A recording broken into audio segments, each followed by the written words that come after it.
in the second appellate district, so does the law apply to you or not? CAR takes the position that it does. CAR takes the position, it's an appellate court decision, it's binding law everywhere. It's not really the way appellate law works, but nevertheless, if you look at the CAR NODPA form, it talks about this particular case, Steiner, and the fact that the bonding requirement is not necessary in the state of California.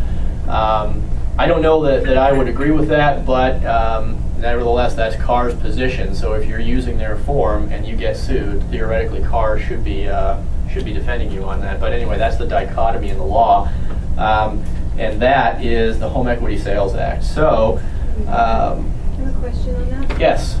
If you're representing a seller and you're in escrow and they have a notice of default filed and it is a owner-occupier that's purchasing it, how do you go about disclosing that, or do you need to disclose that? Disclose what? I'm sorry. That a notice has been filed in an escrow period. If the seller goes into default during an escrow period, okay. How do you disclose that to a buyer who's an owner-occupier if you don't have to do that whole NODPA thing? You just any way you want, you know. Yeah. Okay. Well, do you have to tell them, or you know? I would tell them. I would definitely send a letter over to the other side saying we have a hiccup. The one of the lien holders has filed and recorded a notice of default. That's it. That's it. No magic form. Nothing on that. Oh, Andy's brought something up here. That's the case within the contract. Oh, okay, yeah, there you go. That's exactly it. That's the NODPA contract. So anyway, it's something for you to think about if you're in that position. Obviously, I mean, you're still not going to get the bond because the bonding requirement hasn't changed. Oddly enough, the statute that goes hand in hand with this is the Mortgage Foreclosure Consultants Act, which I'll talk about in a second. And they changed the bonding requirement for that to try to make it constitutional. But they didn't change it for the Home Equity Sales Act. I don't know why, but theoretically it still applies. If you were to represent somebody in this situation and get sued and go up to the second appellate district court, you would probably get the same treatment as the people did in Steiner, but you never know. All right. Yeah, you got some extra time. Exactly. Now, okay, the Mortgage Foreclosure Consultants Act, I don't want to spend a lot of time on that because I think the AVID is probably more important, but it goes hand in hand and it applies in exactly the same circumstances as the one that we just talked about. Owner-occupied, residential, 1 to 4 units. But where it's different is that the Home Equity Sales Act is aimed at a buyer and a seller, an investor buyer coming in, buying from a seller that's in distress. The Mortgage Foreclosure Consultants Act is aimed at the relationship between, again, the foreclosing or foreclosed distressed seller and somebody who might be trying to come along and help them out, say by restructuring a loan or modifying a loan or lending some money, doing something that would be saving the person's residence from foreclosure, affecting their credit, this, that, and the other. I don't. If anybody here is actually still doing or ever did loan modifications, this law is for you. If you're not, I wouldn't worry so much about the Mortgage Foreclosure Consultants Act. But if you are, just remember you can't take any money from the seller that you're representing up front. And I know that was a problem for a lot of foreclosure consultants because they would say, hey, if I don't get my money up front, I'm never going to get my money. Anyway, you can't do it, and the Mortgage Foreclosure Consultants Act is the reason why. And I don't want to spend a lot of time on it, but if anybody's got questions on it, come see me afterwards or give me a call and we'll talk about it. So that's the impact of foreclosures as far as I can tell. Seller financing and avoiding potential conflicts of interest, we'll blast through those real quick so we can get to the AVID. Seller financing, I don't know how much of it you're seeing in this market, but no big surprise, seller financing is when the seller takes back some money and finances part of the purchase. What are the big issues that we see with seller financing? Well, the biggest issue that we see is every seller financing case I have ever been involved in goes a little bit like this.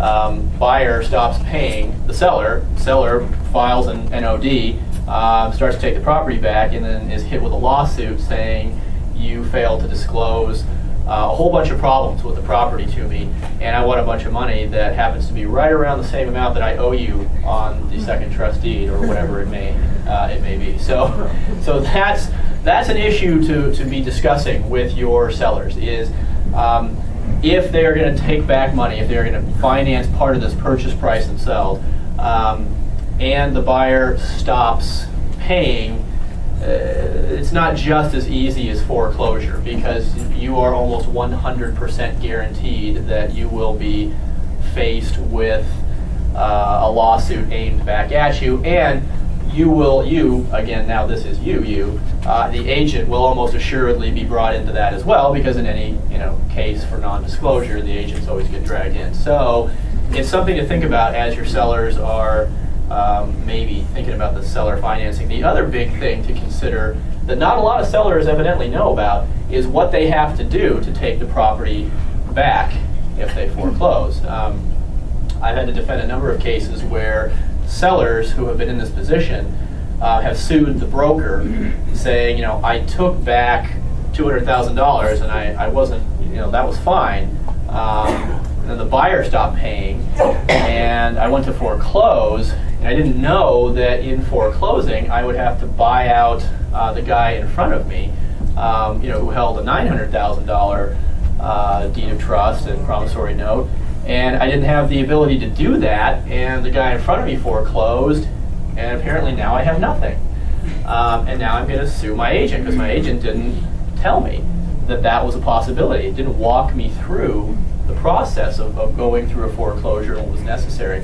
So these are things to consider while you, or if any of your sellers are considering doing financing, taking back money. Have them go see a lawyer. Have them go see somebody that can explain to them what the foreclosure process is like and what they can probably expect to get from it. And if they don't want to do that, that's fine. But as long as you have a letter in your file saying, I highly suggest that you go, talk to a lawyer or go talk to somebody who specializes in, foreclosures or something like that about these steps, and you put it in your file, and your seller has got a copy of it and has been warned, you're at least fulfilling your duties. So that is seller financing. That's why we hate to see seller financing, but it does happen. So those are the issues to worry about. Potential conflicts of interest. What David has here is the problem that you run into when you are listing and perchance even selling your own properties. If you are doing that, before you do it, check with the broker, check with the office, and find out what the errors and omissions policies are on that. In years past, most E&O companies excluded it right across the board. If you listed and sold your own property, you got no coverage. Now they've sort of softened up, and each policy has its own requirements for what you have to do in order to be covered and to get the brokerage covered as well. And most of them require that you list it with another agent in the office.